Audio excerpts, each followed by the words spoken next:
Hey, friendo, Steve here. And Larson. And welcome back to Going in Raw, the only pro wrestling podcast you need to be listening to. On today's episode, we are going to be talking about last night's Monday Night Raw road. We're on the road to WrestleMania. Monday Night Rhodes. On last night, yeah, man, where Cody Rhodes got the endorsement of perhaps, I mean, this is a bigger endorsement than Jesus himself, Larson. John Cena hugged the shit out of Cody Rhodes last night. Raised his hand not once, but I believe twice. Oh, man, 2 endorsements. He said, "This is the future, brother." Yeah. And so, yeah, we're going to talk about Monday Night Raw. But first, oh, man, break out the sweats because, and I mean like perspiration, not like the Not Walmart like comfies. $6 sweats, yeah. Because Vince McMahon is backstage, or was backstage, at Raw. So Fightful Select reported shortly before Raw began that Vincent Kennedy McMahon was backstage last night during Raw, and with a twist, a fairly shocking twist, looked a little bit different. Apparently, Vince is now sporting a mustache, and he's dyed his hair. In a subsequent report, Fightful added that a number of talent described Vince's new look as resembling that of Gomez Addams from the Addams Family. Wow. Ooh. Was this like a distraction from the fact that he was there, not seemingly running creative? Larson, what is the latest on what he was actually doing there? So, yeah, that is the question. Why are you here? Why? Why is he there? To quote Khan from Wrath of Khan. Why? So one talent told Fightful that they thought Vince was there to visit John Cena. Apparently, Cena and Vince have been hanging out socially ever since Vince resigned. Though Fightful added, quote, talents do not know why he was there. We're not briefed about it. So Dave Meltzer discussed Vince being at Raw on the latest Wrestling Observer Radio, stating, quote, well, he was in Gorilla all night. So what does that tell you? He wasn't barking orders at people or anything like that, but he was in Gorilla all night, and I was told that they tell you that he's only there to visit John Cena. That's the story, but there's more to it than that. He's doing more than they're letting on. The person in control is Levesque tonight. It's not like he was there in charge and doing stuff, but it's not like he was there just visiting John Cena and saying hi to a few people and leaving. That didn't happen either. The truth is a little bit in the middle. Now, Fightful Select today confirmed that Vince was in the gorilla position throughout the show, but talent noted to Fightful that while Vince was, quote, not shy about saying hello and greeting talent, he wasn't issuing any instructions, wasn't offering any feedback, nor was he giving any sort of directives or orders. So in response to Dave here, Mike, in response to this, I'd ask him a question. Mm-hmm. Vince is going to be at Raw. Where else is he going to sit? Yeah. Other than that gorilla position. I think him being a gorilla position, if he's going to be at Raw, of course he's going to be there. Mm-hmm. Where else is he going to? He's going to be sitting in the locker room, sitting at catering, eating some Reese's pie. No, he's going to be a gorilla position where the action's at. Yeah. No, that makes that. Yeah. Obviously, absolutely. And I'm kind of wondering, like, you know, sometimes the line that Dave Meltzer walks between his own speculation and, you know, what people are actually telling me. It seems kind of, you know, clear that people are telling him that there is more to this than meets, you know, the hair dyed eye. However, people often have their agendas, as we've said. Mm-hmm. So, and, you know, in terms of if the two extremes are Vince is there running creative, doing what he used to do, and then the other side of that is Vince is completely and totally hands off, never to be seen from again.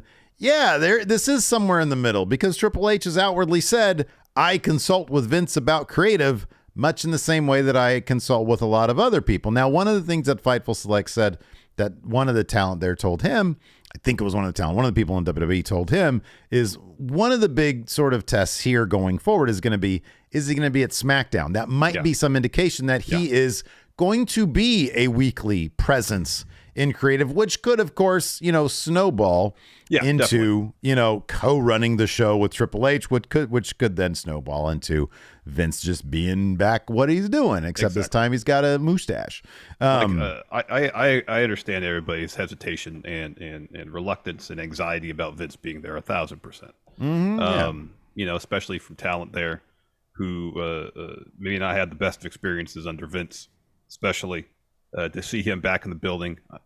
It would cast a pretty dark cloud over the proceedings, knowing he's there. And if he starts showing up on a more regular basis, you'd think that anxiety would only intensify through the weeks, because if and when the company sells, what role is he going to have? Is he going to take over creative again? Absolutely. Yeah, and especially these days, with the prospect of a sale seeming a little less likely in the immediate future, certainly in the time frame that they had speculated on, given Vince's reported $9 billion price tag that he wants, and the state of the economy with two prominent potential suitors, being maybe written out of the equation, Comcast and Endeavor. That just leaves maybe a couple of, like, the Saudis, and even do you remember, was there a report that said even the Saudis might think that's too rich for their blood? I don't recall that. No. Okay, then disregard it. I thought I saw something like that on Twitter, but it's Twitter. Who knows? Could have been Wrestling News Now for all I know. But yeah, I don't know. This is definitely something to keep an eye on. I think everybody who has been enjoying the product, and by the way, if you look at the product last night, I didn't really see much of Vince McMahon's fingerprints on it. Yeah, Johnny Gargano picking up a pinfall win over Finn Balor. Obviously, it was a distraction from Edge to motivate their WrestleMania match, but all the same, it had all the hallmarks of modern day of Triple H era WWE Raw. And will that change in the future? A lot might change in the future, given that they might sell or they might not sell. And if they don't sell, what's going to happen then? Is Vince McMahon still going to try to exercise? Is he just sort of, something just beeped in my ear? Nobody knows. Nobody knows. And that's the bottom line. And we probably won't know until whatever happens. Right, exactly. But definitely interesting and something to keep an eye on. But I kind of wonder if this is sort of also serving to just prepare people. It's like, if people are worried about Vince being back as the point guy for creative and having to wait outside his office for 3 hours and mass releases, that's just something that might happen in the future. And this is maybe serving to prepare them a little bit for that eventuality. Oof. Yeah. Well, hope that doesn't come to pass. Let's talk Raw. I know there's a lot of talk, obviously, about Cena embarrassing, humiliating Austin Theory publicly. We'll get to that in a second. First, let's talk. You got a massive story beat last night in the Bloodline saga. Jay made his decision. We knew it was gonna lean this way anyways, because it's all heading for a tag match between the Usos and Sami and Kevin Owens. So at the end of the main event, Jay comes down to ringside, stands on the announce table. Shortly after that, Sami rolls up Jimmy to get the win. Jay gets in the ring, goes up to Jimmy, puts his hands on his shoulders, grabs him by the shirt, almost like he's about to rip it, but doesn't. Just kind of lightly punches him in the chest a little bit. And it looks like Jay is about to cry too. Like, he keeps literally an arm's length from him. Yeah. And he looks like he's about to cry the entire time. Jay is. And eventually he walks past Jimmy, goes down the floor where Sami's standing. They talk a little bit. Jay gives him a huge hug. And Sami at first is like, all right, okay, this seems like a real thing. And then embraces him back. Yeah. And Jay releases the hug, puts up his one. Sami does the same. Eventually, Jay puts his hand down and then super kicks Sami. He gets in Sami's face and says, "You thought I was going to choose you? This is my family." And then puts him in the ring. Jay, Jimmy, Solo all put the boots to him. Cody runs in to make the save. Yeah. That's how the show ends. So the show last night was in Boston, the same arena that hosted War Games last year. The same night that Jay accepted Sami fully into the bloodline. I like the symmetry there. You can't quibble about Jay's performance. Yeah, it's great. You know, him nearly crying to Jimmy, going to Sami and give him that huge hug, which could be interpreted as completely legitimate, as opposed to this is all a plan to get him feeling comfortable. It could be it could be both for all we know. Jay saying, this is the last time I'm going to be able to do this to you. That was kind of my read on it. My read on it was Jay still has a lot of, he's conflicted about this because he legitimately, you know, once you buy in after keeping a person at a distance like that and pushing back against it, once Jay bought in, he bought in. That was his dude. But at the end of the day, to quote, you know, a wrestling colloquialism, that's it. Like, it's family. Like, that's not, and it's, so I don't know, man. I liked, on one hand, I liked the very wrestling centric simplicity of the turn last night. It wasn't a promo. There were words being spoken, obviously. There were words being spoken. Jimmy was on, you know, the edge of the seat wondering what was going to happen. I do wonder if it might have been, there have been, here's the thing. The Bloodline story has risen the bar so far high, so high. In terms of creative quality with their segments, especially. And I feel like this moment needed a more fleshed out segment. I do appreciate the simplicity of how they did it. You know, his performance especially really was the anchor of this. You know, the way he was interacting with Jimmy's reaction when he was heartbroken and then he came back around to it when he saw how this all played out. But having it filmed down there at the bottom of the ramp, it sort of lacked that almost cinematic quality that so many other story beats have had. And on top of that, I think that this really kind of deserved Roman to be there, and it's in the ring, and that's how so many of these other segments have played out. And now it seems like maybe they were just like, we got a month to get this thing done. To like really get because Kevin Owens still isn't on board, you know? There was a great little Easter egg. Cody's trying, man. Cody trying to get Kevin Owens on board behind an Elias Rick Boogs segment in the background there. But you know, we figured Jay would come to this decision. What do you think of Jay arriving at this decision on his own versus some more outward manipulation from Roman Reigns? I mean, you can look at it as indirect manipulation. Obviously, Jay probably sees the kind of pressure Roman's putting on Jimmy, and I have no doubt this played into that. And maybe that'll be fleshed out a bit more on SmackDown. What do you think about that? No, I mean, I think, you know, the inference is that Jay came back to spare his brother any more pain at the hands of Roman. At least that would be part of his motivation, you would think. Is not so much to help Roman as it is to help his brother. Going back to kind of the simplicity of the presentation, I agree with you. You go back to, this is a pretty massive story beat in this story, and you go back to the end of the Rumble, that massive story beat, and so much of that was the presentation of it. You know, I understand this is on Raw versus a huge stadium show. So you're not going to have 60,000 people reacting to what's going on, but I'm guessing there's a pretty large crowd in Boston last night.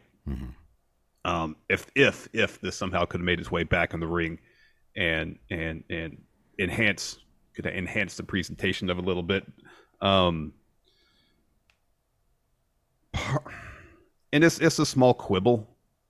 So much of this Bloodline stuff has been very nuanced, and it still is.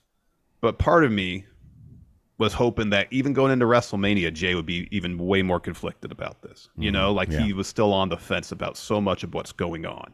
And maybe only in the match at WrestleMania when his brother desperately needs him, where he's like, okay, now I have to take the fight to help my brother out. You know, even going into the match at WrestleMania, there's hesitancy from Jay. There's a bit of doubt in Jimmy's mind whether his brother's going to help him or not, and have kind of that whole story play out in the ring at WrestleMania. could have potentially been pretty interesting. But this is the path they took. They wanted the dramatic moment of Jey laying out Sami with, really no question who's right now allegiance he or what side he's on. But I guess the subtlety and nuance can be in his motivations for coming back. Mm-hmm. Yeah.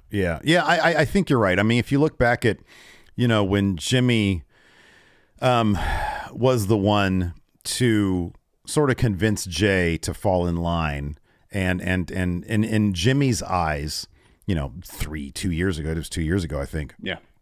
In Jimmy's eyes, save Jey from himself, and just fall in line with Roman, because that, in Jimmy's eyes, that's the safe bet. That's the way to go. You fall in line behind Roman. I'm not going to be your bitch, but I will be the king of my own castle, even though Roman owns the empire.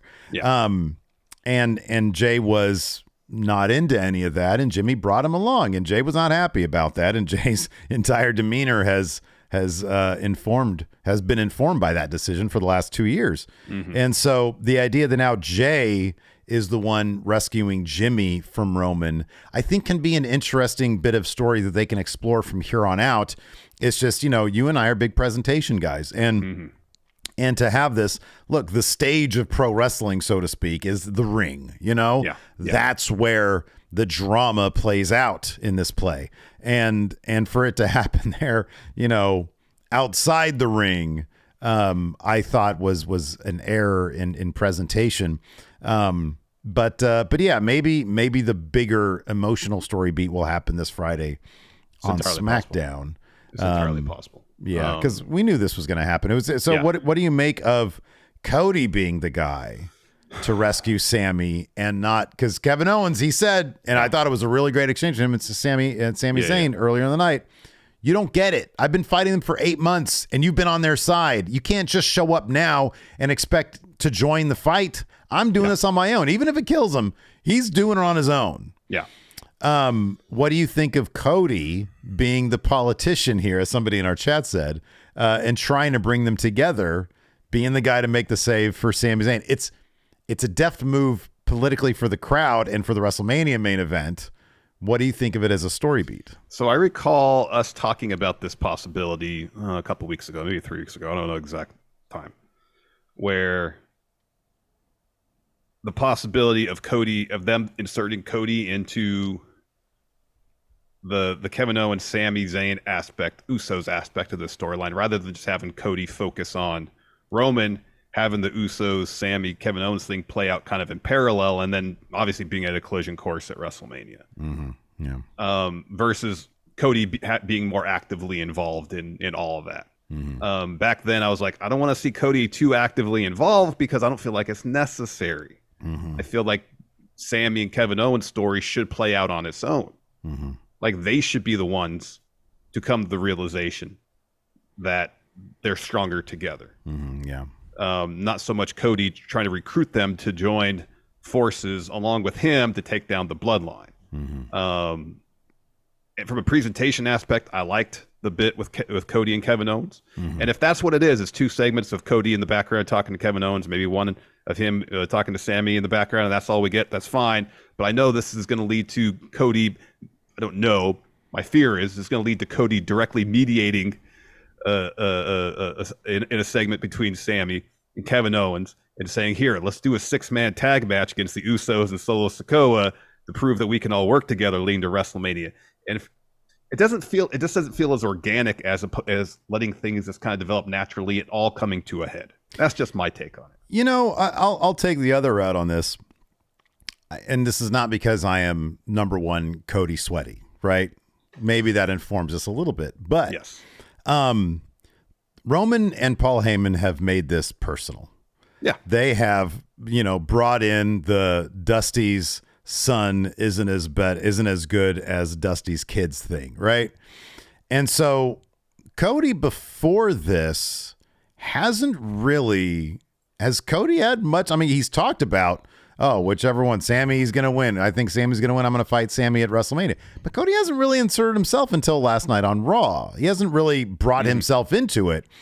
And I think this being his response, hey, they want to fuck with me. They want to make this personal. Okay. I see a couple guys right here who, if they could get on the same page, could wreak havoc in a personal way. They're trying to sow deep divisions in the family. I'm going to go ahead and play their own game, and I'm going to get involved in this now. And this wouldn't have happened if you didn't bring my dad and that stuff into it. You guys probably could have handled Sami and Kevin on your own because there was no way they were ever going to get on the same page. Well, guess what Cody does really well? I bring people together really, really well. Look at AEW. And now he comes in and he does what Cody does. He is the politician of pro wrestling. He really is. He's presented that way. He's got the American flag, all that stuff. So he comes in and he says, you guys are going to fuck with me? All right, we'll make it personal. I'm going to bring these two guys together to really fuck with you, and then we'll see how it goes. Now, if that ends up getting motivated, if that ends up motivating a 6-man, then, you know, there is a standard wrestling trope. So be it. I do think it should rise above that standard wrestling trope. Yeah. But I'll be honest with you, as I sat here and talked, I kind of convinced myself that I like Cody getting involved because it does make some sense. Yeah, I mean, it's a presentation argument in my mind. If it's handled subtly, I don't mind it so much. Like I said, if it's a situation where he's in the background talking to Kevin Owens, you see him talking to Sami Zayn, you can piece that all together and see, oh, he's trying to work things out. Him coming out to save Sami just makes it feel like to me, oh, they're going to start pushing this more to the fore. And if it's literally the thing where he's going to mediate this disagreement between them, it's like, I don't know. For me, it feels more powerful for Sami and Kevin to come to that realization. Him coming to Sami's aid is action, not just words, though. It's proving to Kevin Owens, hey, I'll get involved in this. That's how much I feel about it. And now, don't you feel like kind of an asshole for not? It's manipulative on Cody's part, but I like it. I think it works. I think it works. You know, there's no pay-per-views between now and, I mean, maybe we'll get that 6-man tag is probably going to happen. What? Raw before Mania? Go home before Mania, yes. Raw or SmackDown before Mania, if that happens. I'm not really terribly concerned about that. I think that it works on two levels. Number one, it does sort of, you know, give Cody the Sami Zayn anti-bloodline rub. But also I think it's a smart move on Cody's part as a character. And maybe my perspective is a bit skewed because you have WWE doing everything they can to push Cody as the guy. And which I know that's what they're going to do. But if they're doing it in a way that they're trying to make it feel organic, but at the same time it feels a bit like, okay, we don't want anybody booing Cody, so we're going to kind of put him into the storyline in a way that people just can't boo Cody, whether it's organic or not per se. Yeah, but here's the thing though, man. Come on, who's booing Cody? No one's gonna boo Cody anyway. AEW, yeah. No one's gonna boo him you're saying this ain't a problem. Why are you trying to make it? It's not a problem. Okay. It's not a problem. No one's gonna boo Cody. We've seen that. Yeah. So you don't necessarily need Cena out there hugging him and raising his hand and being like, "Hey, cheer this guy. He's next." You know. Yeah, but it was awesome. It's a good moment. I'm sorry. Why would you ever not want that? I didn't say I didn't want it. I didn't say it's not something you necessarily need for people to get behind Cody. Oh man, no, it's not. But oh, holy crap, that was a moment right there, man. See, Cody's like, and now I'd like to introduce you to the greatest man alive, Cody Rhodes. Yes, and Cody comes out. Yeah, I'm the greatest man alive. Not only is he my successor, he is going to surpass all my accomplishments. Right, exactly. Everything Cody. I said about you, Austin Theory. This is the opposite of that. This guy is amazing. Cody. Yeah, this guy is Cena next level. No, I thought that was great. So let's talk about John Felix Anthony Cena made his return to WWE last night. As we had suspected, it was to motivate a match against Austin Theory. As we had suspected, John Cena out-promoed the living shit. Oh, that wasn't a question, no. Out of Austin Theory. But here's the difference. We realized we were talking about this before even the pre-show today. And we both sort of independently came to the realization that Austin Theory sort of, you know, we have this concept here going in Raw of cry face, and this is a John Cena feature where he'll promo with The Rock and with a giant smirk on his face point out that The Rock has notes written on his arm. And if you ever go back and watch that, you can look at The Rock's face and he is done. He had cry face. The Rock, Dwayne had cry face. With the Miz and Maurice feud against John Cena and Nikki Bella. On a weekly basis, Cena was giving Miz cry face. Right. It's a work of beauty. CM Punk gave Triple H cry face once during a contract signing, and it was a thing of beauty. and so we were like, man, Cena's totally going to give... Roman.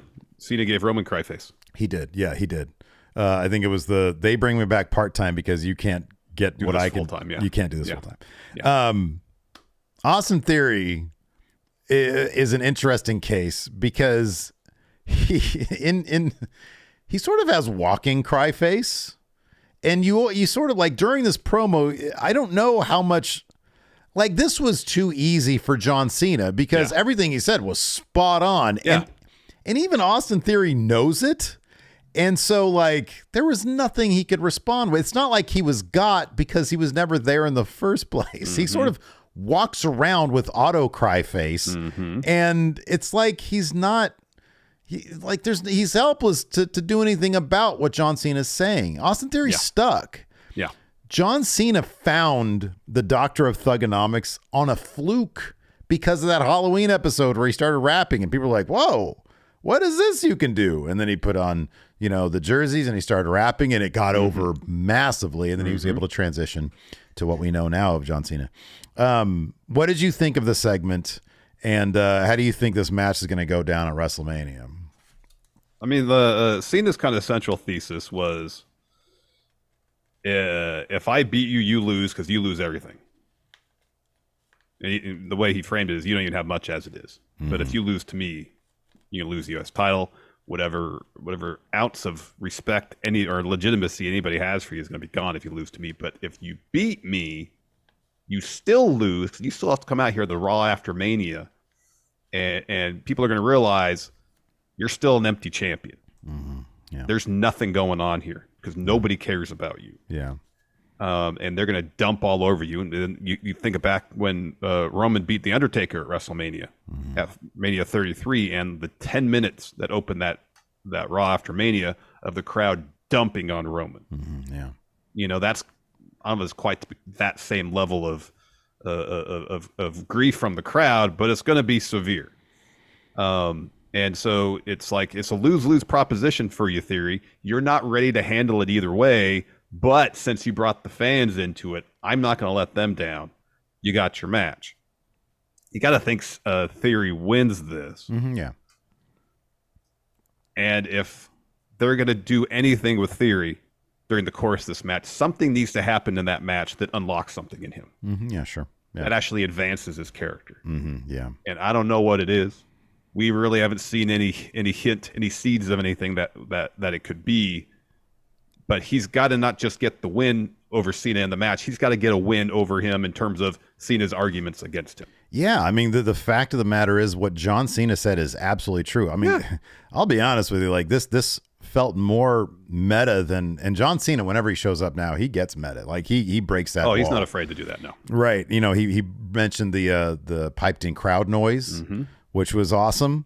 Everything he said to Austin Theory was absolutely true. He is ruthless aggression Cena, and that almost got John Cena released. Almost got him fired. And Austin Theory has to find the thing. Now, my hope is creative Triple H knows, because I've heard from many different places that Triple H really, really likes everybody sees it in Austin Theory. Triple H is also a guy who understands you have to a degree, get there yourself, because creative can only take you so far. And so I don't know if creative has an idea for Theory for the Raw after Mania, because that is going to be a very important Raw after Mania. If they don't and they're expecting Theory to crack it himself, I'm not optimistic, because I feel like to this point we would have seen more. We would have seen something more from Austin Theory. Whenever he's on commentary, whenever he shows up to do commentary because he's involved in a program with somebody in the match, he's underwhelming. He's got everything in the ring. He's got the look and he's got the charisma, but there is that thing that I just don't see him as, as all day superstar, the way, it's written on his tights. So I simply don't know that the Raw after Mania, after he beats Cena, because he's going to beat Cena, I don't know that he's going to be prepared for what happens next. And Cena says, yeah, the crowd's going to eat you alive. No, they're not. They're just going to not react to him. And if he keeps on getting that non-reaction, yeah, because here's the thing. If they leave it at Theory, this is what he's going to, after WrestleMania, I'm the guy that beat John Cena. The champ is here. Yeah. And there's going to be nothing beyond that. Yeah. That's why I said if they do this right, it's not just Theory beating Cena. It's not just Theory pinning Cena. He has to beat him in the match, but also beat him at the argument. Mm-hmm, yeah. And I just don't know how they're going to do that. Yeah. And I don't even know, dude. I don't even know if that. I absolutely agree that something has to happen in the match. Something has to click, because look at how he won the U.S. title. It was by fluke. How has he retained the U.S. title? Mainly by fluke. Mm-hmm. He's got to beat John Cena, and maybe beating him in a way that is satisfactory in a clean manner. Yeah. Maybe that'll unlock something. But the bottom line is he needs a character that people can give a shit about. And that's hard. That is not easy to do. So yeah, I don't know what it's going to take for Austin Theory, but everything John Cena, it's always fascinating. And again, I'd really die to know the creative process behind that aspect of it, to be like, okay, so you just had John Cena come out there and tell it like it is. Mm-hmm. That's a big gamble, because when really Theory shows up on Raw, nobody gives a shit. He's gonna have to figure something out. Yeah, and I hope he does. Yeah, I hope so. But I don't know what that would be, because we haven't seen any hint of it. Mm-hmm. Yeah. We got a bunch of WrestleMania matches made on Raw last night. Of course, Cena versus Theory for the U.S. title. Seth Rollins, Logan Paul had a segment on Raw, leading to an official announcement of their match. And then Damage Control. Bayley accepted a challenge from Trish Stratus, so it'd be Damage Control versus Becky Lynch, Lita, and Trish. Mm-hmm. We all kind of figured these matches were going to be happening. This just makes them all official. Mm-hmm. I didn't check how many matches for the Mania card are officially in the books now. Ooh, I don't know. We got Brock and Moss, Roman Cody, Charlotte. Yeah. 8 is the answer. 8. Okay. I think it's 6 each day. What was it last time? Last time is sort of different because I was under Vince anyways. Yeah. Six each day makes sense. That makes sense. Maybe 7 on the day that Brock and Moss is. So it was 7 day 1 and 9 day 2, but 2 of those matches, one of those matches, Vince versus Pat McAfee, lasted all of the 4 minutes. It was the goofy stuff, yeah. Oh, then Sheamus and Ridge beat the New Day in about a minute and a half. So there's a couple short ones. Yeah, I'm guessing. I think you're right. I think it's going to be 6 on one, 7 on another because of the Amos thing. That's going to be short, like you said. So anyways, and then the 6-man, the 6-woman tag match, Damage Control versus Becky, Lita, and Trish. We expected that to happen. Seems like unless they do something radical between now and then, with Ronda Rousey's arm injury, I don't even know. Yeah, I don't know what's going to happen with that. Maybe we'll find out more on SmackDown. Could be. Anyways, Raw kicked off with let's see here. Oh, there was a video earlier in the day of an SUV pulling up. The Bloodline comes out. Heyman says, Jimmy, you heard the tribal chief last Friday solve the Sami Zayn problem. You know what happened? Sami Zayn escaped, which means he survived. This means opportunity for the Bloodline. Solo will solve the Kevin Owens problem tonight. And you, Jimmy, whether your brother comes to his senses or not, you're going to solve the Sami Zayn problem once and forever. And then Heyman lifts up his phone and says, call Roman Reigns. Mm-hmm. Show kicks off with Kevin Owens versus Solo Sikoa. The finish saw DQ, a disqualification finish here because Solo Sikoa ain't gonna lose. So Solo has the advantage on Owens in the corner, sets him up top, hits a superplex, or looks for a superplex, sorry. Kevin Owens blocks it, elbows Solo off the top, and then Owens ends up running into a Samoa drop, Solo gets a 2 there. Solo's looking for a corner splash, misses. Owens hits him with a DDT. Solo hits a palm strike. He charges at Owens. Owens sidesteps. Solo runs at the post. Owens looks for a stunner. Solo pushes him off. And when he pushes him off, Jimmy's on the apron. Kevin Owens knocks Jimmy off the apron. Hits Solo with a couple super kicks, cannonball, swanton. He goes for the cover. Jimmy gets in the ring to break it up. Owens wins by DQ. Yep. So after the match, Jimmy sends Kevin Owens into the steps. Solo starts clearing off the announce table. They're like, oh, we've seen this before. He's about to do the splash through the announce table. Both men get in a bunch of punches. And then Sami Zayn comes in to make the save, takes out Jimmy, sends Solo into the post and goes back to Jimmy. He puts him on a table, grabs a chair to swing at Solo, who takes off. Jimmy runs through the crowd with him. Sami gets in the ring. Kevin Owens is in the corner. And he sort of looks at Kevin, throws the chair down, walks over, he extends his hand. Kevin Owens gives it some thought and then leaves. He's like, nope, not going to do this. Crowd starts booing. And yeah, so we get a little bit more with those two a little bit later in the show. We're backstage. Bobby Lashley has a promo. Talk about Bray Wyatt. Says, I'm tired of playing little kids games, Bray. Gosh, can't talk. So I came to SmackDown to face you man to man, but you aren't a man. I thought coming to your home would be enough for you to face me. Do you send a guy in a mask to do your dirty work? What is it going to take for you to face me like a man? Relax your mind. No. Erase your mind. Yeah. Shake your behind. Erase your mind. After that, we had a Carmella interview. Byron's backstage with her. She said, let's be real. The only reason I got this match, she's got a match with Bianca, to get out of his Adam Pearce's non-existent hair, but he just made his champion out to be humiliated weeks before Mania. If he was really doing his job, he would have made tonight a number one contenders match, and a victory would give me a shot at being added to the Raw Women's title match at Mania. But once again, Adam Pearce ruins everything, and Adam Pearce is in the background, and he's like, oof, no, I don't want to deal with that. So Chelsea walks up, and she's like, yeah, Adam Pearce is a dumpster fire. He walks up, and he's just in the background milling about. He's like, he does the Abe Simpson, the Grandpa Simpson gift. Thank you, exactly. He walks in, turns around, walks right back out. Yeah. So Chelsea's like, after you beat Bianca, we should go above Pearce's head and speak to his manager and get the match changed. And Carmella's like, oh, man, yeah, you should be in my corner. And they're like, Byron, what are you still doing here? Listen to our private conversation. Yeah. They've got such great chemistry, these two together. Chelsea Green she is made for the sports entertainment stuff, for the WWE stuff. She really is. She really is. Yeah, she is. Yeah. So that match was next, Bianca versus Carmella. Despite Chelsea Green's constant attempts to interfere, Bianca ends up getting the win. Twice, I believe, Chelsea tries to help Carmella win. In the end, though, Chelsea gets in the ring. Bianca sends her out, chases her around ringside, then dumps her in the timekeeper area. She gets back in the ring. Carmella rolls her up. Bianca kicks out. KOD. Bianca wins. Yeah. So after the match, Chelsea and Carmella both attack Bianca.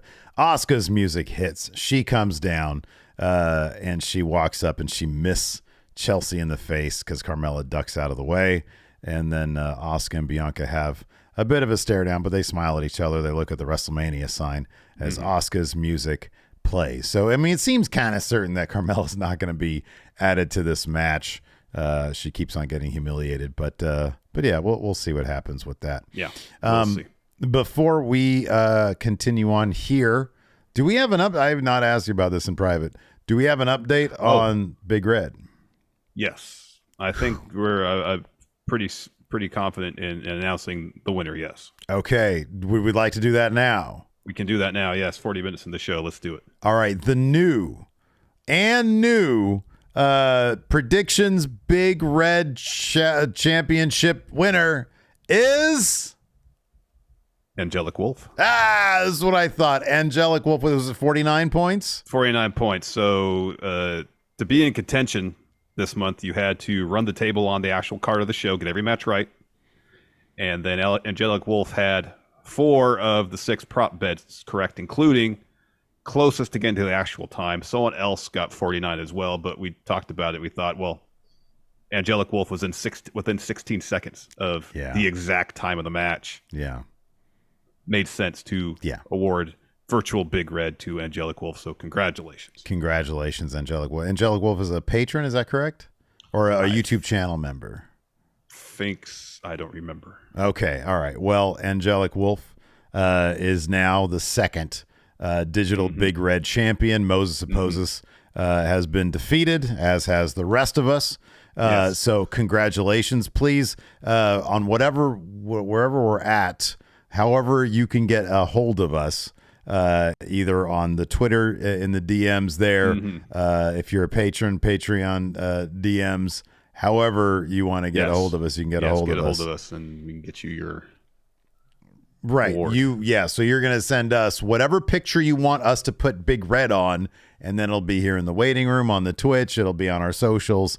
You'll be officially listed on our Instagram in the little story that has the Pantheon of Champions. Yes. Thank you for saying it much more eloquently than I. Well, that's a rarity that I can say something eloquently at all. See, I can't even say eloquently. There you go. So yes, congratulations, and of course WrestleMania. WrestleMania's opportunity around the corner to contend for the belt again. Between Steve, Enforcer, and myself, Steve finished with 2-point advantage over me. I think I bested Enforcer by 2 points or something like that. It pretty much came down to the prop bets, because I did better than you in the actual card. He did better than me in the prop bets, and that's what's the deciding factor. That's pretty awesome. And then, of course, like you said, WrestleMania is around the corner, and it's a 2-day deal.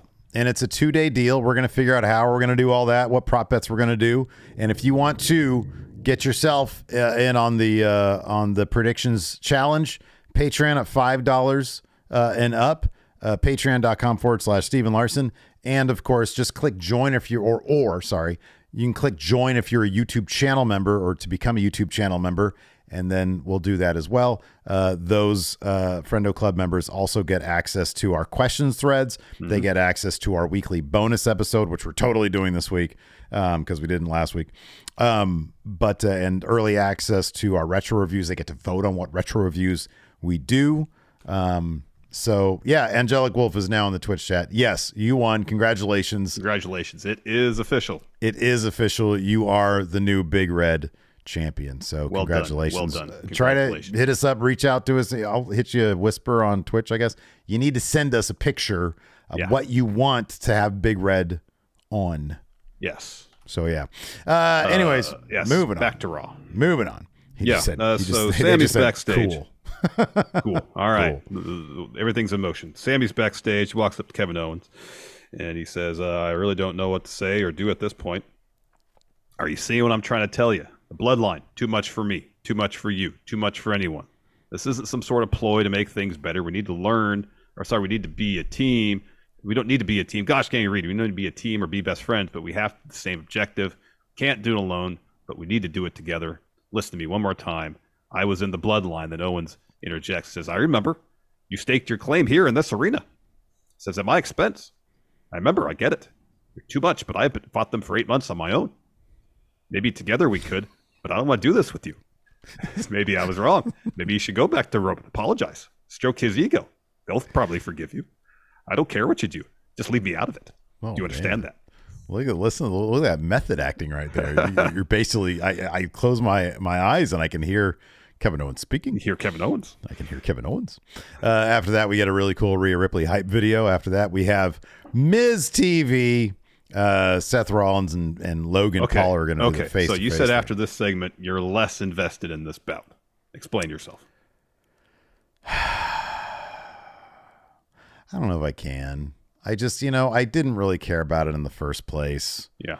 And look, I know it's going to be a good match. I get it. It's going to be a good match.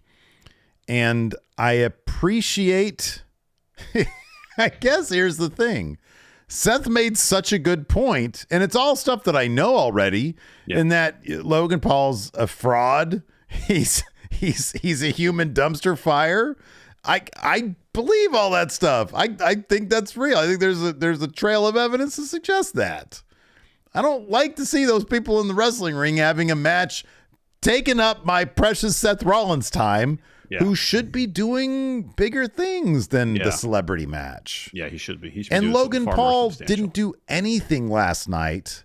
You know, when Logan Paul first debuted for WWE, it's like I knew all the stuff about him, but you know, he was the guy who was sort of happy to be there, but yet he's still pretty good on the mic. Like he's crisp on the mic and everything. Yeah. It's just, I don't care about him as a character in WWE because I don't care about him as a human being.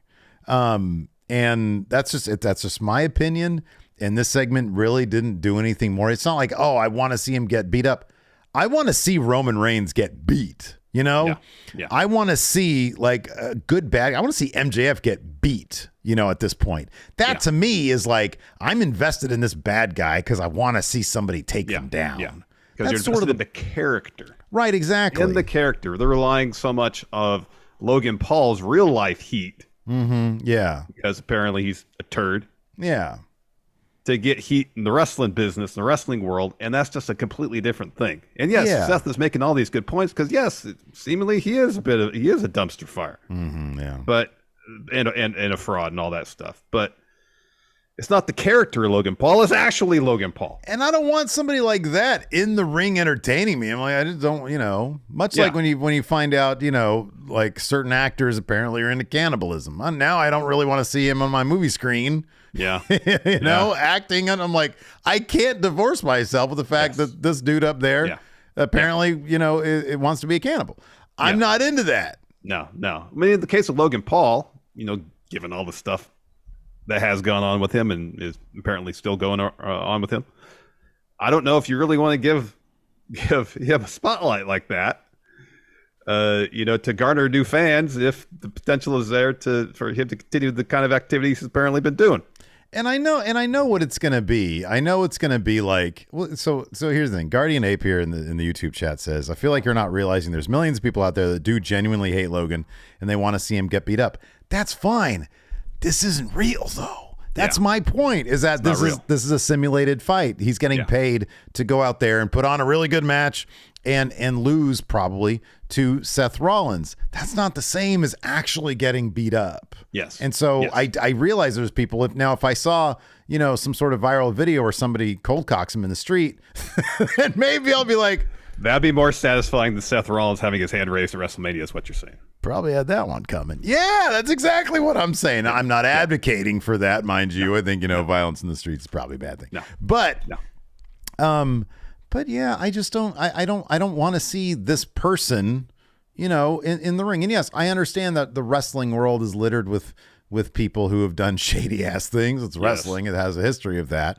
And I'm just, in this particular case, I have a hard time divorcing myself of the man from the character, more so than I do with other people in wrestling, I guess. Yeah, I don't disagree with that at all. I mean, it's going to be a fun match. I don't care about Logan Paul. I don't really want to see him on my television. I don't really think he adds much to the product other than, oh wow, this person hasn't wrestled much and he's really good. That's it. But at the same time, there's a lot of extremely talented performers in WWE who have busted their ass their whole life to get to this point. And they don't get a spot on WrestleMania, but this guy does. Yeah. And if they don't, sorry, we get this point real quick. If they don't have like some real data that backs up this guy is a draw, then it's all on maybes and hopefully potentials. You know, the thing is, they probably do. I mean, if they do that, then I understand. Yeah. From that perspective, I would understand. But no, from a business perspective, I understand. I mean, you can't. You know, I think maybe even looking at, you know, the Raw, you know, podcast numbers that, you know, the appearances of WWE wrestlers have done. I mean, that might be enough to justify it. It could be. But from a business perspective, I get it. It's just Seth Rollins is a special talent, and every WrestleMania should be a big deal for him. And I'm not into this. Guardian Ape, I'll let him get this word in here because I mentioned his comment. He says, I realize that, but just looking at that from a different perspective, I can see that that way too. And he says, I agree, Seth deserves better. And I appreciate and I agree with that. Mm-hmm. Looking at things from a different perspective is something we should definitely be doing here. And maybe there is something to that. Maybe there is something to, man, I'd like to see this guy get, even if it's a fake wrestling victory, a fake wrestling loss. It is something that people might want to see. That's a possibility. Mm-hmm. For me personally, I'm just not into the person, and I'm not into what he represents, and I'm just not into it. Nope. Agreed. But we'll talk about this segment. Yep. So Miz is in the ring. We get highlights of Miz just being sort of tortured by Seth Rollins over the past couple of weeks. He says, I know what you guys are thinking. Why should I want to step foot in the ring with Seth Rollins after what he did to me? But truth is, I'm moderating this to prepare for my hosting duties, and I know I need to have no biases, and I'll be the utmost professional. If anybody has an issue, they shouldn't have to have used my phone to set it up. So welcome, social media sensation. Logan Paul comes out. He makes his way out. He's got a bottle of Prime with him. He walks right by Miz, who had his hand out. He was going to try to shake his hand, but instead Logan walks past that, poses on the turnbuckle. I'll need to interject here real quick. At least WWE is making no attempt to try to book Logan as a face, at least. Yeah, I agree with that. At least they're not tone deaf on Logan Paul. Because in the Roman feud, that was the deal. In the in the feud with Miz, that was the deal too. Mm-hmm. So at least they're not trying to portray him as a good guy. I agree with that totally. So anyways, Seth comes out. He looks amazing as always. That jacket he had was something else. Oh man, the red and white stripes, but it was not like straight stripes. It was kind of curvy stripes. It was awesome. Yeah. So anyways, the normal Seth fan seeing stuff happens. Seth says, Boston. He says, well, look at what the cat dragged in. Live in the flesh, he's gracing us with his presence, Logan Paul. He says, it sounds like they might know who you are because they're all booing the shit out of him. Yeah. He says, even though we've had our run-ins, we've never been formally introduced. I'm Seth Rollins.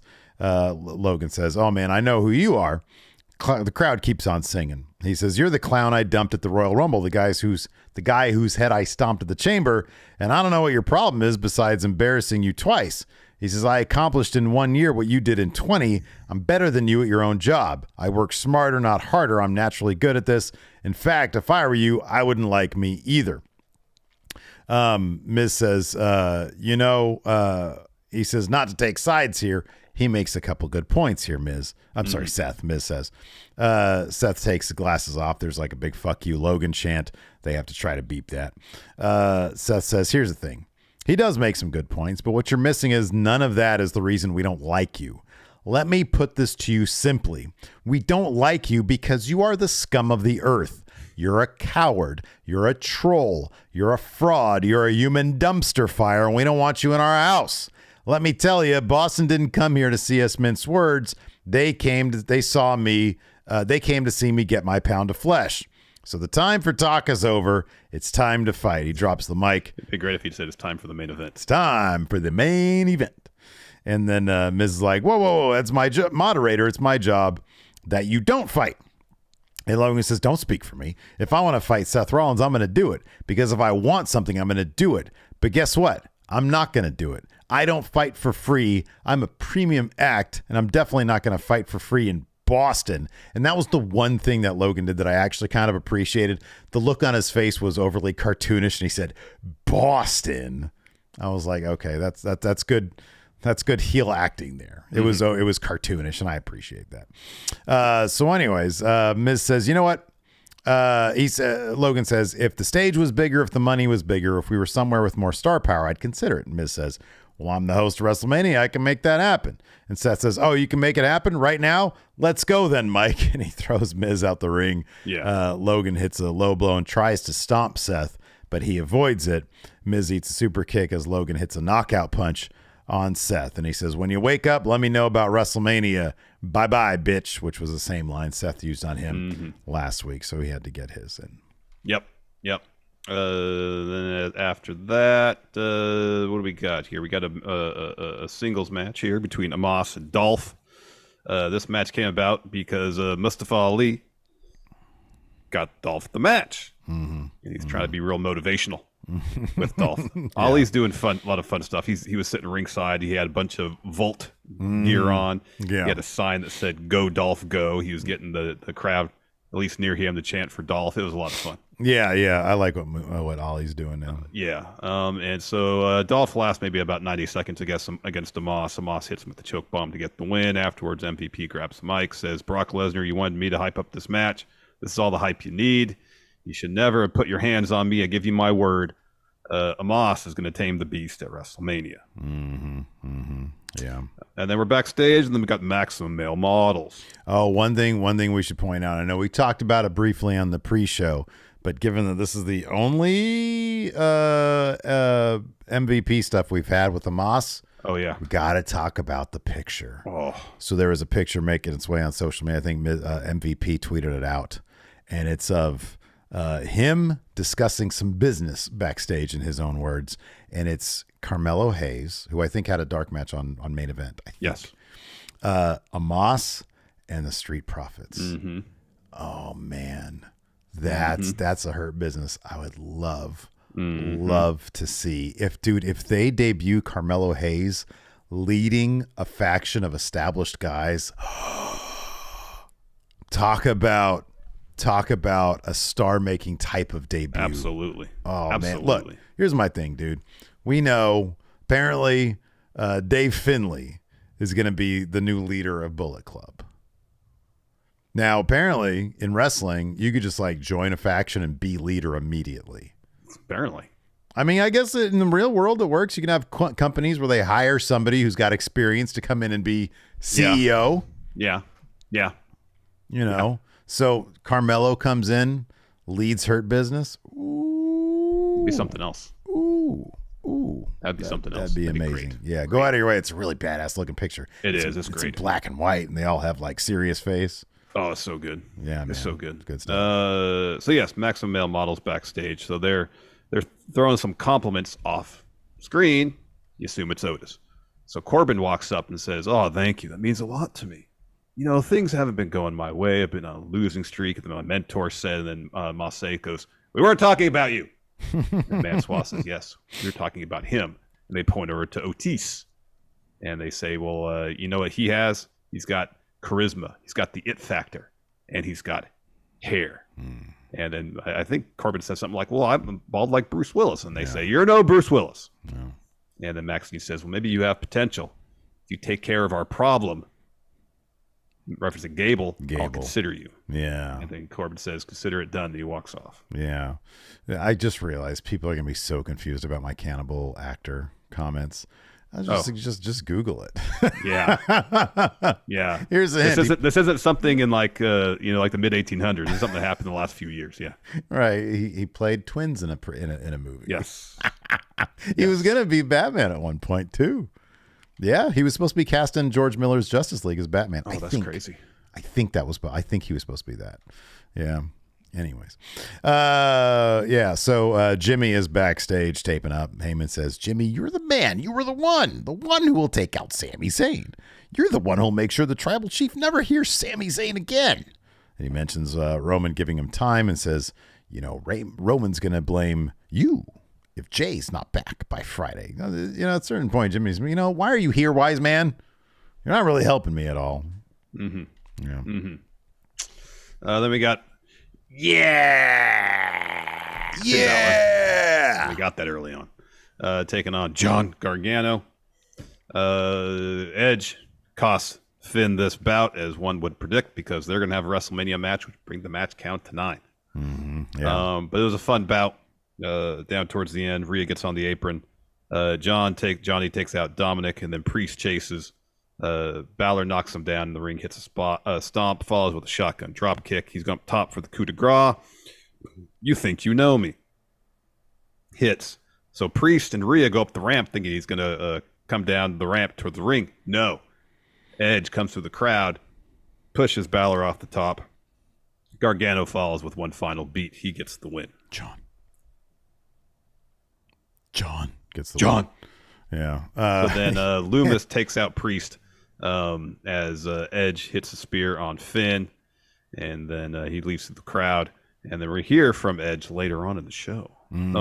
Actually pretty quickly here. Yeah, it was right after that. But first we got a promo for the King and Queen of the Ring in Saudi Arabia, May 27th. You know what I'm excited about, Larson? We get some, number one, it's going to be a charity stream because they always are when we do the Saudi shows. Because that's a whole can of worms. But almost as important as the charity stream aspect of it is the McGriddle aspect of it. We treat ourselves as McGriddles. We got to make sure we've got to be eating clean so that at the end of May, we can have 2 McGriddles. Double up on the McGriddles. Double up. We got a King McGriddle and a Queen McGriddle. You know, I got that McDonald's app on my phone now. Oh, man. Get them deals. Otherwise, it costs like $40 per McGriddle. Yeah, I know. You go to a sit-down restaurant, spend just as much for a meal as McDonald's, unless you use the app, apparently. Here's the thing, though. At a sit-down restaurant, you're not going to get the quality of a McGriddle. I mean, no place has a quality McGriddle save for McDonald's. Everybody's just out in the cannibal actor here in our chats. Oh, wow. Well, as you mentioned, Google it. It's easily readable information. It's right there. Look at that. Look at my cat back there. By the way, I don't know if you're ever gonna see her, but we got a dog now. That's my cat, and now we got a dog. But then there's a dog there. Yeah, and it's obsessed with me. Yeah. We got that Edge interview. Byron's waiting outside his locker room. Edge finally exits. And he asks him, "Hey, well, what's the deal with this Finn stuff?" And he goes, 2 weeks ago, Finn cost me a match. I never should have lost, so I did the same to him. So right now, I'm calling you out, Finn. Next week, I know I slipped into Ed Edwards. Next week, I'll be in the middle of the ring by myself to settle this. Let's see if you have the stones. Yeah. After that, we have Nikki Cross versus Piper Niven. And Piper Niven gets the win here. I wonder if Nikki's going to end up with the Bray Wyatt group if Eric Young is part of that. That'd be really cool, merging Sanity with Bray Wyatt. I think that'd be really neat. You have Uncle Howdy, you got Eric Young, you got Nikki Cross. Yeah, man, bring back Damo and Alexander Wolf. Yeah, exactly. Because they just reunited in Progress. That's right. Yeah. Before this match began, they announced that Candice LeRae has an AC sprain following, I think, Piper's attack last week, 2 weeks ago. Is that like a real? Do we know if that's a real deal or not? Yeah, an AC joint is the one that connects your collarbone to your shoulder. Steve. Sorry, I don't mean the actual anatomy. Is that a real thing? Is it like a shoot injury for Candice I don't LeRae? know. They just made up stuff. It's a DX sprain. It's not the AC joint. It's the DC joint. It's the DC. Don't laugh at that. That's terrible. Nah, it's good, man. It's good. It's a good dad joke there. This was my segment of the day. I really should have put this on the thumbnail, man. I'm sorry, but this iteration of Boogs, Dullard Meathead, is fucking hilarious. That look on his face, that empty look when Elias is trying to explain stuff to him, absolutely kills me. He's got the he basically looks like, you know he actually looks like who is the old Flex? Oh man, what was his name? Flex Mentallo, I think was his name. He's an old like 50s comic book character. That they did like a great series on like about 10 years ago. It was like Frank Quitely's comic book thing.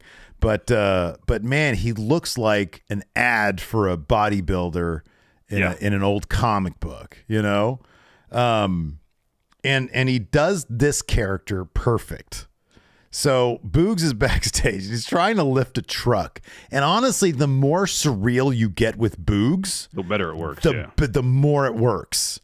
So he's like, if I just had some handles, I could deadlift this thing. So Elias walks up. Flex Mentallo. He was on the HBO show Doom Patrol. I have not watched that. I've heard good things though. But anyways, Elias walks up to him, and Boog's like, "Oh man, I don't have my notes. Where's my notes?" Like it's not the notes. You don't need notes. It's about what you remember. What do you remember about my Lashley match? Lashley put you in the Hurt Lock and pecs. That's what I remember. He remembered pecs. He says, "No, man, that's not important." He said, "I took the fight to Bobby. Now everybody was inspired by that. They all want to walk with Elias. You got to go out there and do it yourself, man. Look, I want you to go over to that guy over there." He's talking about Bronson Reed. And in the background, by the way, is when you get Kevin Owens and Cody Rhodes talking, and Kevin's trying to explain himself, and Cody's trying to talk.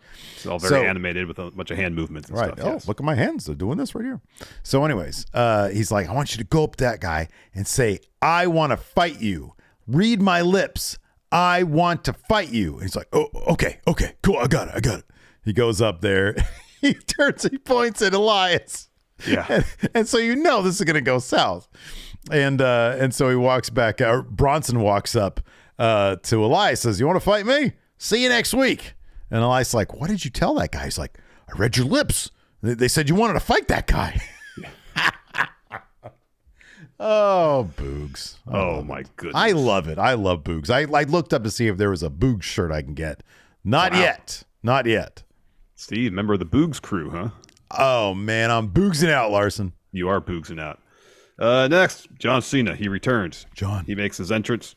Seems touched by the hometown response because he's from the Boston area. He's from Boston. He gets to the ring. A-Town down. Hits immediately. Austin Theory makes his way to the ring. And so the crowd's chanting for Cena. Theory says, "Oh, keep it going, because just like them, I got all the respect in the world for you. All you might not know this, but I became a WWE superstar, all-day superstar." All day, yeah. Oh, real superstar, all-day real superstar. All-day real superstar. Because of you. You inspired me. The hustle, loyalty, and respect. I thank you for that. I came out with a gift for you, John. For the bottom of my heart. It's a gift bigger than any movie role. It's a gift of me and you, one-on-one at the grand stage of them all. Austin Theory versus John Felix Anthony Cena for the U.S. title at WrestleMania. So the crowd's chanting yes. Steve, would you like to portray the role of John Cena? I was hoping you would say doppelganger? that. People say all the time, hey, you look like fat John Cena. Hey, guess what? I'm about to have 2 more McGriddles come May 27th. That ain't going to change. So Cena, crowd's all hyped. And he says, no. Theory's like, what? And so John, that's exactly the look. He says, took a second, thought it over. No, I'm not interested in your gift because you haven't earned the right to give it. I've been watching and listening, and I don't care. Just like every single person here, we don't care about you. Why?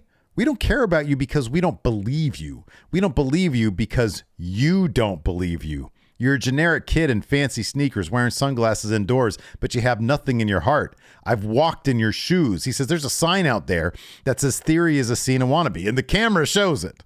Yeah. He says, I'm your ghost of Christmas future. Right now, you're in that ruthless aggression phase. That phase almost got John Cena fired. He says, what an opportunity it was, but you could see that I didn't believe in myself, and that opportunity wasn't enough. You've been given opportunity after opportunity, but you got no heart, no soul. They're out here out of respect. We yelled back and forth at each other because they believe. They don't believe in you. You're a pair of trunks away from being a jabroni. The crowd was like, whoa. He says, now this is called the feedback sandwich. This is where I say something good. He says, you have the best name in WWE history. And Austin Theory's like, yeah, I do. Yeah. And he says, Stone Cold Steve Austin, The Rock, Undertaker. But no name is better than Austin Theory because that's what you are, a theory. In theory, you should be great. In theory, you've got everything they look for. Everyone should be here to see you, but nobody cares. You're wasting your time. So on behalf of Boston, we'd like to give you a gift. Shut up, turn around, get out of the ring, and we'll let you walk out of here in one piece. So Theory has this look on his face. I'm not going anywhere like that bald spot on your head, is what he says. And so John Cena, he takes off his hat, and he does this. Yep. Shows off the bald spot, just like Steve here. Says, proud of the senior circuit. So Theory continues, says, you make it all sound good, but I see all these T-shirts. It says never give up. But wait a second. Is John Cena saying no? Is he saying he's giving up? And that hat, it says respect. What's the respect? Where's the respect for them? You have a gold ticket against the greatest U.S. champ at WrestleMania, and you're going to give that up? Where's the hustle? Where's the loyalty and respect, John? Don't you all want to see John Cena at WrestleMania? And they're all, yeah. And he goes, shut up. He said, no. I realize as my hero, they were right. You don't want to meet your heroes because all they do is disappoint you. And then Cena completely annihilates him with one line. He says, I'd rather be bald than have him pipe fake crowd noise because nobody cares. You really are a dumb son of a bitch. Gosh. I didn't say no because I gave up. I said no to save your ass. You aren't ready. You're really putting my back against the wall, but if we have a match and I win, you lose everything. If you win, you lose everything. You win the day, maybe, but you got to go out the Monday after all by yourself and explain. It'll be you against the most vocal audience in WWE, and they're going to eat you alive. They see you're full of crap, but you left me no choice because you brought them into it, and now I got to ask them to see what we're going to do. Boston, before we get WrestleMania rowdy, I want to thank my family for being here tonight. He says, I need your help, though. What do I do? Do you want to see Cena versus Theory? And then a huge yes chant rains out. He says, you'll have to pardon my senioritis. It's not just the hair. My hearing is going too. Do you guys want to see it? And they're all going crazy and stuff. He says, dude, I may not care about you, but I won't give up on them. You just made the biggest mistake of your life. At WrestleMania, it's Austin Theory versus John Cena. He says, I wish you luck. You're going to need it. And he says, you got no brains up here. You got no hearts. And he got nothing here, and he whacks him on the dick area, the balls. Yeah. And he said, and then his music hits, and he starts leaving. He's like, whoa. You're really going to have to work on that last bit. And that was just, man, that was work. And then he gets up there, and he says, in no way, shape, or form are you ready for WrestleMania, but Boston deserves somebody who is. Ladies and gentlemen, the greatest man alive, Cody Rhodes. Then Cody Rhodes comes out with a big smile. They stand there for minutes, not seconds. Yes. Minutes, embracing, talking. Cena raises his hand like twice. Oh, man. Man. Yeah, it was good stuff. It was. Then we're backstage. Kathy Kelly's interviewing Sami Zayn.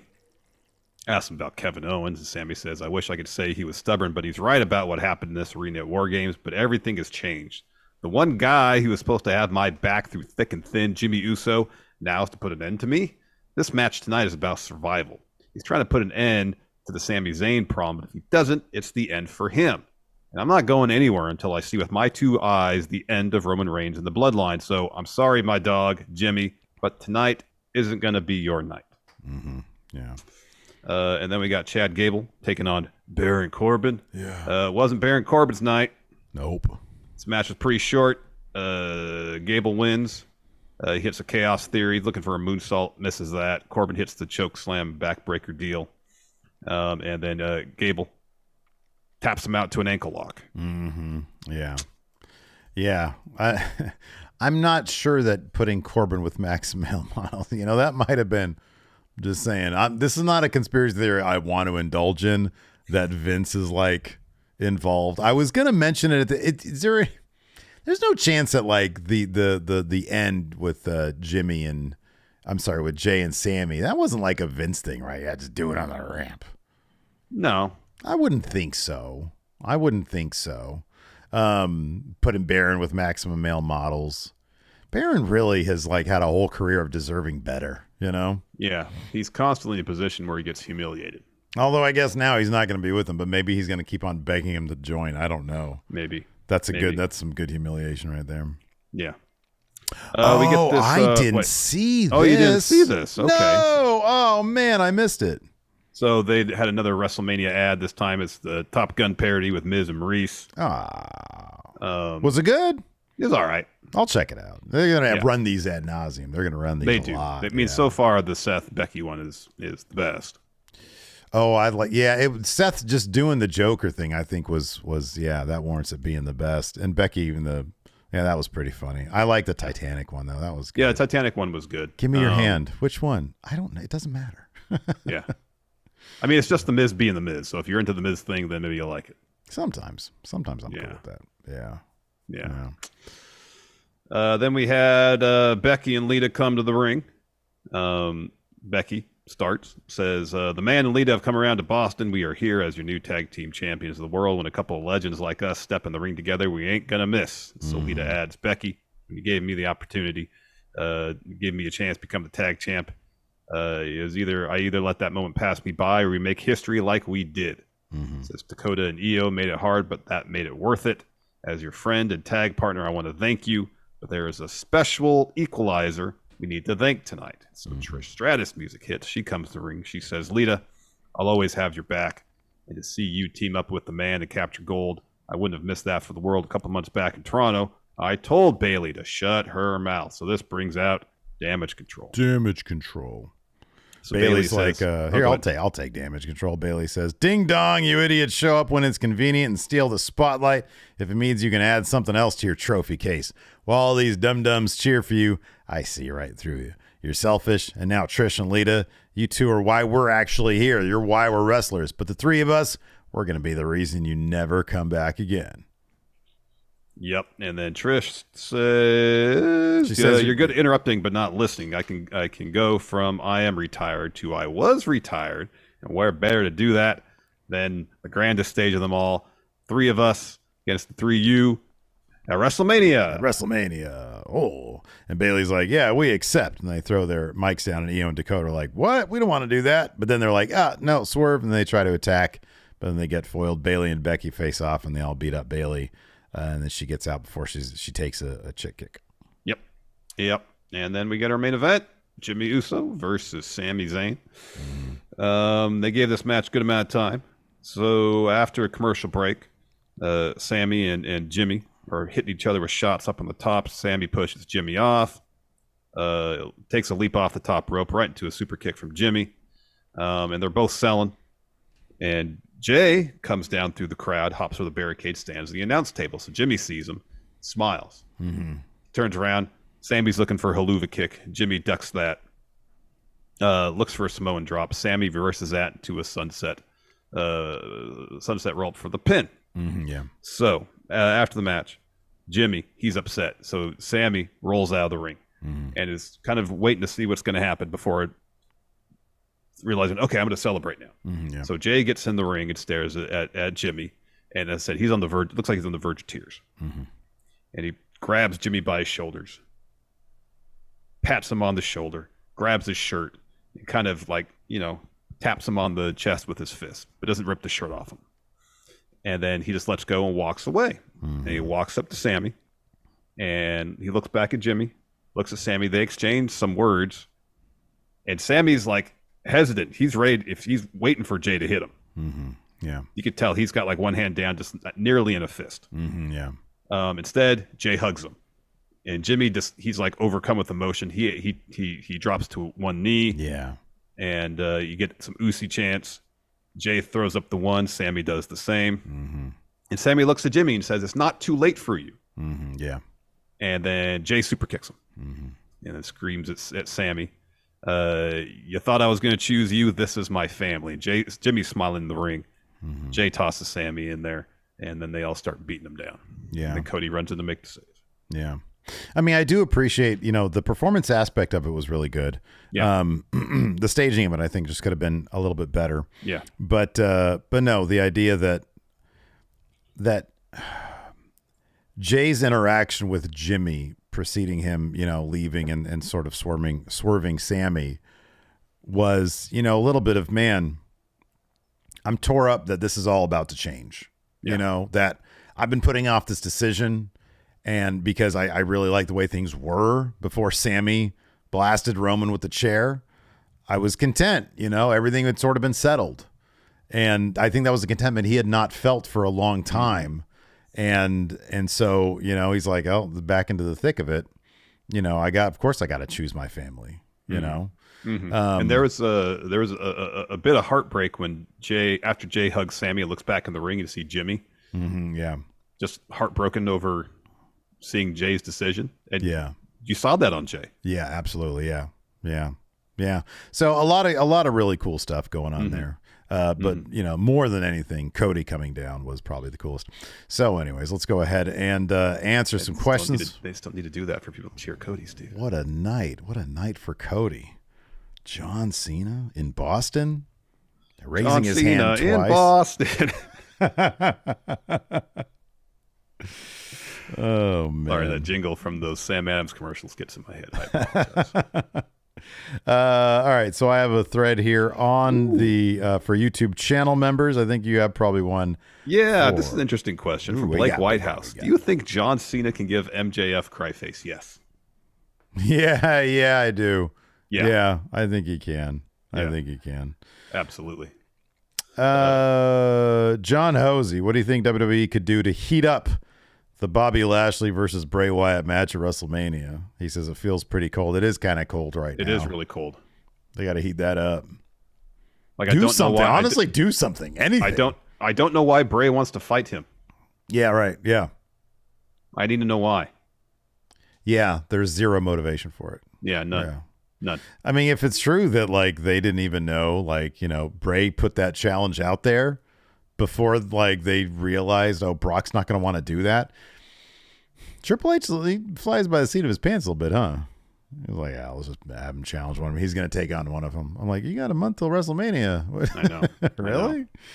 At least have plans in place either way, maybe, if the choice is up to Brock, and even just preliminarily. Yeah. Nikyle asked, power rank top 5 best cry faces John Cena has given people. Number one's The Rock. Number that's one's like The Rock. Is the most surprising of them all. Yeah, absolutely. And The Rock had nothing after that. Nothing.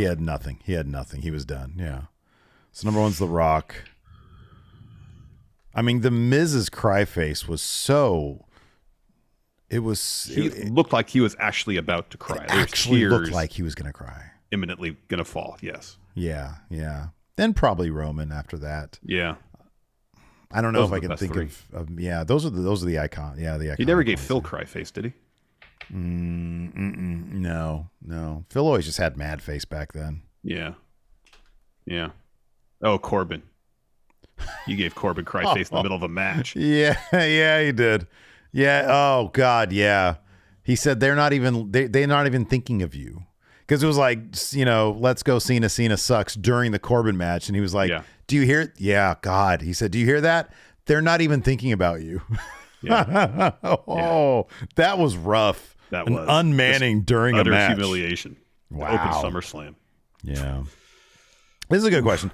Jacob Went says, who in your opinion would benefit the most by winning their Mania match? He says for Jacob, it's either Asuka or Finn if that Edge match happens. It's a big deal for Asuka. I think that is a big deal for Asuka if she wins. Yeah. I mean, Finn's already got to win over Edge. Well, I mean, come on. It's Cody, right? I'm going to take Cody out of the equation.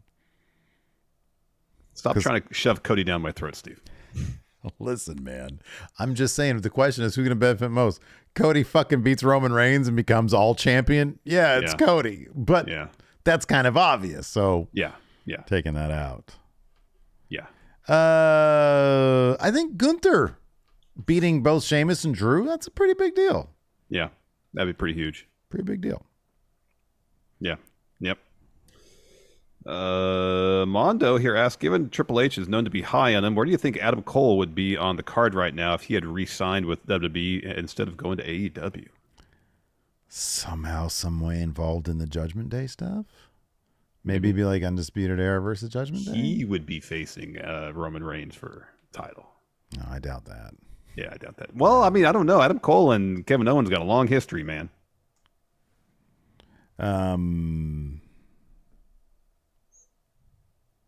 Mount Rushmore wrestling and all. Oh yeah. I see what you're saying. Yeah. It's possible. I don't know. Bray Wyatt, maybe. LA Knight versus Adam Cole, maybe. Oh my gosh, it'd be some great promos though. That'd be amazing promos.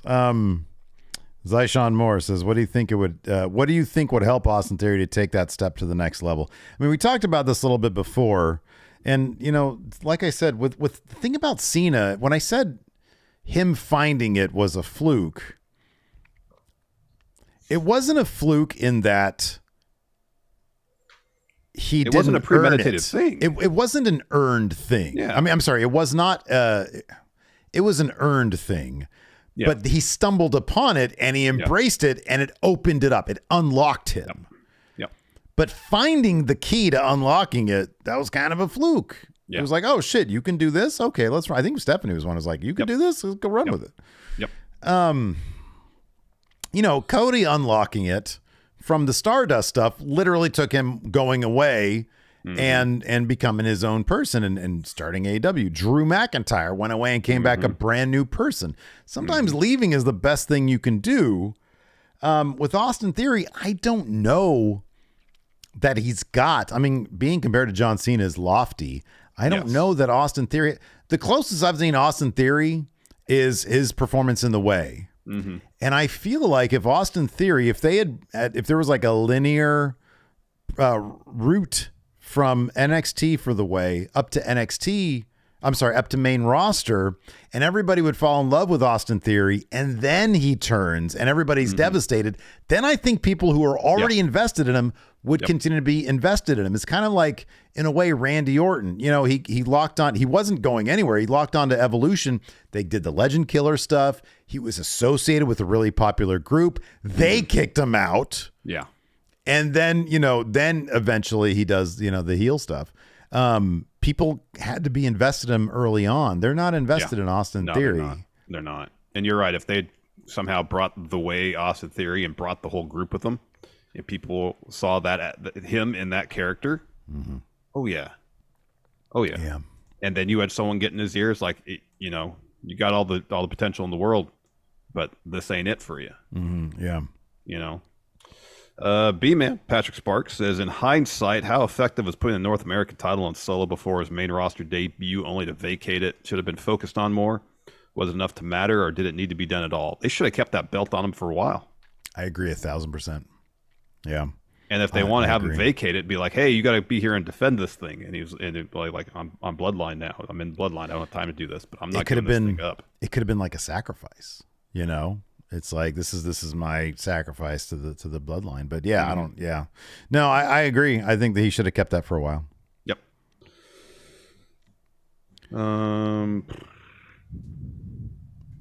Boy, there's a lot of movement going on back there with my cat. Let's see here. Jonathan Vieira. Now that Triple H has been in charge for months now, what would you say are hallmarks in terms of booking? So background action. Yeah. For one thing. Yeah, that's kind of tops. It's not a weekly thing, but that's very much a Triple H thing. Generally speaking, he loves to do the thing where if it makes sense for somebody to take a loss, but they need to stay strong, they'll take the loss, but then they'll do the thing where they get the heat back. They'll do a post-match angle where they'll get that back. Yeah. Seemingly not afraid to try things on the fly. He likes his overbooked finishes too. Oh, he's a big finish guy. Especially he loves the overbooked. He likes to. He feels the necessity to protect people in a loss. Mm-hmm. Yeah. As opposed to just having a wonky finish. Yeah. Yeah. Right. Yeah. He doesn't do in chat here. People are mentioning he doesn't really do championship contender matches. Those are gone. Distraction wins. Yeah, distraction wins are pretty heavy. Yep. Let's see here. Oh, there we go. Guardian Ape. With all the backlash and fan outrage that Brock versus Amos is getting, do you think that a big majority of the IWC takes wrestling too seriously? I don't know about the majority, but there's definitely a vocal subset of the internet wrestling community. I mean, I don't even know how to define the internet wrestling community. Is it just people who engage on Twitter and whatnot? Yeah, I don't know. I think there are some people who take it very seriously. Yeah, there are some people who take things way too seriously, obviously. Yeah. I'll be honest with you. 5 minutes of Brock Lesnar trying to get Amos up on his shoulders for an F5. I'm cool with that. It's going to be more like 3.5 minutes. Luis here asks, what's your most out-of-place song in your workout playlist? Also, Larson, do you fear any repercussions that might occur after you hung up on the game and antagonize the cerebral assassin? No. Wow. No, he probably will have forgotten by the time you talk on Friday. He's got a lot going on. He's busy. He's a busy person. I don't want to take too much of his time. I thought I was being fairly respectful about it. I don't know, man. I watched it back. Respectful is not the word I would use. Looking out. So you have not looked outside once since we've been on the call today. You're not looking behind you, putting on sunglasses, which was, a bizarrely surreal thing for you to do during a phone call. Yeah. Respectful, I don't know. I'm not going to say necessarily disrespectful, but, you need to work on that a little bit, Bell. You think so? It's a big scoop that we got from the game. He's given you lots of good scoops. He has. Yeah. What's wrong with a little friendly, little cat and mouse here, What's wrong with that? Are you playing hard to get, Larson? No, I'm not playing hard to get. Just trying to have some fun. A little bit hard to get. Seems I'm trying like to make Triple H laugh. That's it. Oh man, I don't know. Especially these days with Gomez McMahon at the helm. Oof. Yeah, I know. So Luis asked, what's the most out of place song on your workout playlist? Probably a 38 Specials, Hold On Loosely. And what's the rest of the playlist though? Oh man, it's harder stuff, you know. It's Aleister Black's theme song. Oh wow. Some down, some I don't know. Yeah.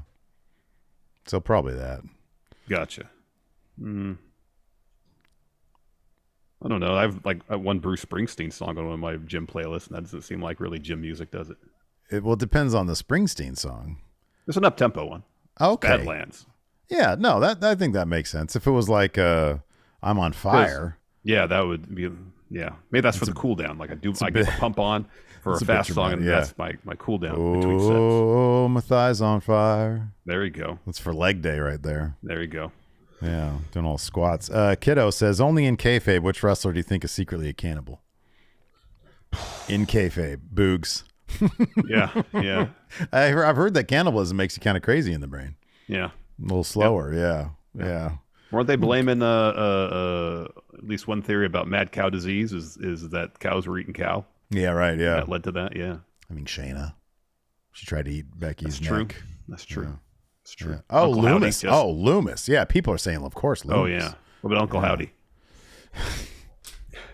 That's why he's got that blue complexion, yeah. It really starts fucking with you. Let's see here. Star-Lord says, do you guys think Jay is going to betray Roman after the bloodline is done at Mania? Is Jay going to be like, man, I should not have chosen family after losing the tag titles? Well, I don't think he chose family in so much he chose Jimmy. Oh, yeah. He chose Jimmy. Mm-hmm. I don't think he's choosing Roman. He's choosing Jimmy. Friday's going to be interesting. It is going to be interesting. Infinite Esai here asks, with the sub, thank you, says, sorry if I missed it, but is there a meetup for the Friendos tomorrow? Yes. 3 p.m. at Sauced barbecue place right by the Golden One Center. Yeah. We'll be there at 3 o'clock. Yeah. Hang out for like 45 minutes. Yeah, and then mosey on in. Yeah, we'll post it on our socials. Yeah. And then, cause I guess first bell's at 4, so I guess we'll wander in around there. Dynamite doesn't start till 5, so we'll have some time. But that's the plan. Yep. That's the plan. Should be a lot of fun. Hopefully you'll join us for that. Thanks everybody for joining us for the show today. We appreciate it. Once again, congratulations to Angelic Wolf. Yes. Hit that subscribe button, hit that like button, hit the notify bell. And until next time, we'll talk to you. We're doing something different tomorrow. And we're going to put this where it's relevant also. But tomorrow on the Wednesday show, we're going to do, so last week we did count out. We're going to keep that on the weekends. We're going to do it's not Matt Chat necessarily, but we're going to do an episode where we take and go deeper into your questions. So we're going to pick like the best question. We're going to use that as the topic in the thumbnail. We're going to talk about that at length at the start. The questions are going to be exclusive to $5 and up patrons and YouTube channel members. So be on the lookout for that thread going up very, very shortly today. Tomorrow we're going to do it live, same as usual. But the NXT review is going to remain on Fridays, just because that's just what it is. We're going to try something a little bit new. And so keep an eye out for your Patreon wall and your membership wall there on the YouTube. Yeah. So thanks everybody for tuning in. We appreciate it. Till next time, we'll talk to you later. Goodbye.